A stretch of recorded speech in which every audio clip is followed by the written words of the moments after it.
काही दिवसांपूर्वी अनुभूतीमध्ये एक पालक आले होते आणि अनुभूतीमध्ये जे पहिल्यांदा येतात त्या सगळ्यांना आम्ही हेल्दी हॅबिट्सची फ्रेम देतो. 12 हेल्दी हॅबिट्स ज्या आम्ही नियमित शेअर करतो, त्याचीच फ्रेम आम्ही सगळ्यांना देतो. मराठी आणि इंग्लिश दोन्हीमध्ये ती उपलब्ध आहे. तर ही जी फ्रेम आहे ती दिल्यावर त्यांनी प्रश्न विचारला, की ह्यातल्या ज्या हेल्दी हॅबिट्स आहेत त्या आचरणात आणताना नक्की काय अडचणी येतात किंवा नक्की काय चॅलेंजेस असतात, ज्याच्यामध्ये आम्ही अवेअर राहायला हवं. तर हा प्रश्न खूप चांगला वाटला म्हणून मला वाटलं तुमच्याबरोबर शेअर करावा.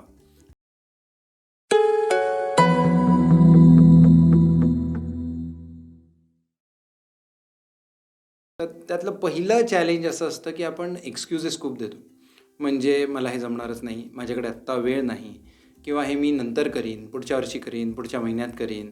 आत्ता तर मला इतर कामांमध्ये मी इतका अगदी डुबलेलो आहे, की त्यातनं मला डोकं वर काढता येत नाही. म्हणून मी काम करू शकत नाही. म्हणजे हेल्दी हॅबिट्स आचरणात आणू शकत नाही. आणि दुसरी म्हणजे आपण ॲक्शन घेत नाही. एक्सक्यूजेस इतके देत असतो, की आपल्याला ॲक्शन घ्यायला वेळच मिळत नाही.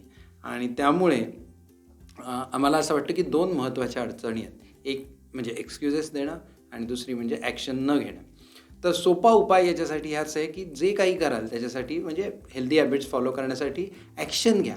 अगदी छोटे-छोटे स्टेप्स, बेबी स्टेप्स असल्या तरी चालतील, की दररोज 5 मिनिटं म्हणजे फॉर एक्झाम्पल एक्सरसाइज करत नसाल, 5 मिनिटं एक्सरसाइज करा. ओंकार भ्रामरी म्हणत नसाल, एक ओंकार, एक भ्रामरी म्हणा. ग्रॅटिट्यूड एक्सप्रेस करायला सुरुवात करा. जंक फूड खात असाल तर त्याचा कंटेंट थोडासा कमी करा. सो हळू-हळू बेबी स्टेप्स घ्या, पण ॲक्शन घ्या. जितकं तुम्ही ॲक्शन घ्यायला लागाल, तितकं आपोआप तुम्हाला त्याच्यातनं रिझल्ट्स दिसायला लागतील. जितके रिझल्ट्स दिसायला लागतील, तितके तुमचे एक्सक्यूजेस कमी होतील. जितके एक्सक्यूजेस कमी होतील, तितकी अधिक चांगल्या पद्धतीने तुम्ही ॲक्शन घेण्यासाठी मोटिव्हेट व्हाल, इन्स्पायर व्हाल. यात काही अडचण आली, तर अनुभूतीच्या टीमबरोबर तुम्ही नक्कीच संपर्क साधू शकता. आम्ही आहोतच तुमच्याबरोबर.